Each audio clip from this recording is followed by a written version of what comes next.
When Krishna says sarvagata, the self is all-pervasive, he's not talking about a Jīva, a conscious spark stuck in the body. He is revealing the limitless truth, that which pervades everything within and without, the very reality called Īśvara. But Ramanuja, unable to digest this, twisted the Gita to fit his theology. Why? Because he was bound by Pāñcharātra dogma. And the Gita had to obey it, not the other way round. Namaste. I am Vedānta Āchārya Venkatesh Chakkilam. This is part 2 of my 100 video series, a complete refutation of Rāmānuja's Śrī Bhāṣya through Shastra Pramana and not my opinion. Each video uncovers one verse, showing how Ramanuja's interpretation departs from the direct meaning of the Gita, which actually is Advaita. Today, we'll look at Bhagavad Gita 2.24, a verse that really reveals Īśvara Aikya.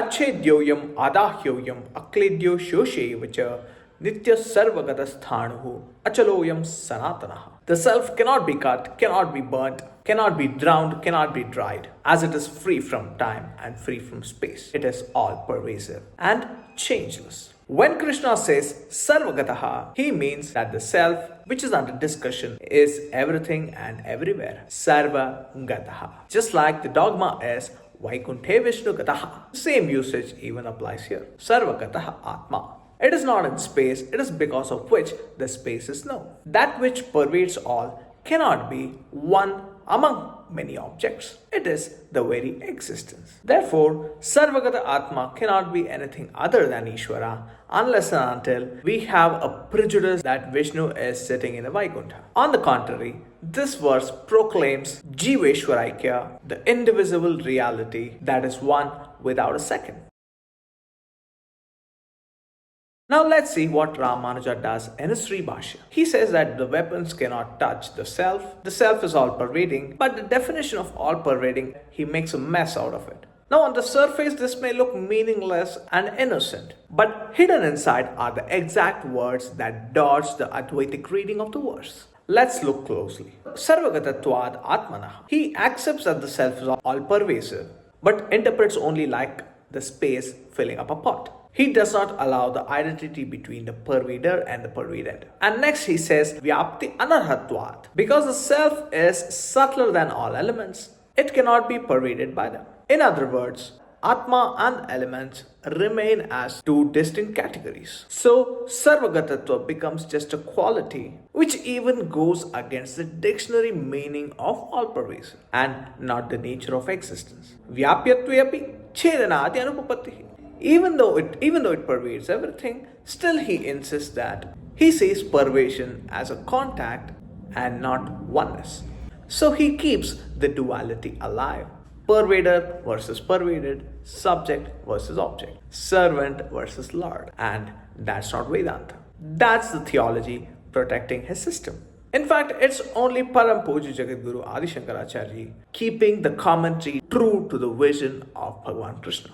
And as people say, Advaita is the philosophy of Śaṅkara. Advaita is not the philosophy of Śaṅkara. Advaita is the knowledge revealed by Bhagavan Krishna directly.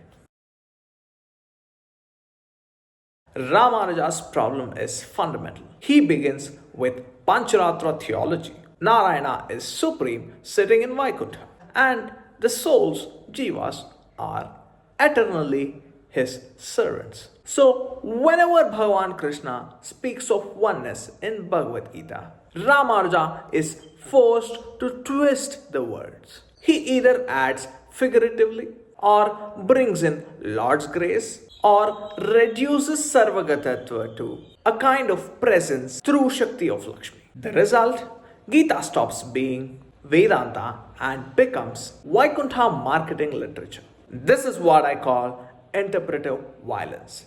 The text is not explained, it is bent. Now let's come back to what the verse actually reveals. If the self cannot be cut, cannot be burnt, cannot be wet, cannot be dried. It is beyond the five elements and it is Nityasthanu Achala. Then it is not moving through space and time. It is the very limitless being itself, the being of space and time. That means that what you call Jīva is not a tiny spark of the Lord who is sitting in Vaikuntha, but you are eternally one with that Lord who is everything. And that's Jīva Īśvara Aikya. This verse, far from supporting Viśiṣṭādvaita, completely dismantles it. Because if the self is truly sarvagata, there cannot be a second thing. Ramanuja's reading preserves duality, and Param Pujya Jagadguru Adi Shankaracharyaji's commentary resolves it. And the verse sides with Jagadguru Adi Shankaracharya, crystal clear, direct and irrefutable. That's what I say. Ramanuja's Gita, Śrī Bhāṣya, is not Krishna's Gita. The real Gita reveals freedom and not servitude. If this opened your eyes to how theology can twist truth, subscribe and stay tuned, because this is just part 2 of 100. In every episode, we'll expose Ramanuja, how Ramanuja's Śrī Bhāṣya bends the Gita away from Advaita, and how Jagadguru Adi Shankaracharya stays true to the pure and unbroken vision of the Bhagavad Gita. Until then, remember, sarvagata Atma. Namaste.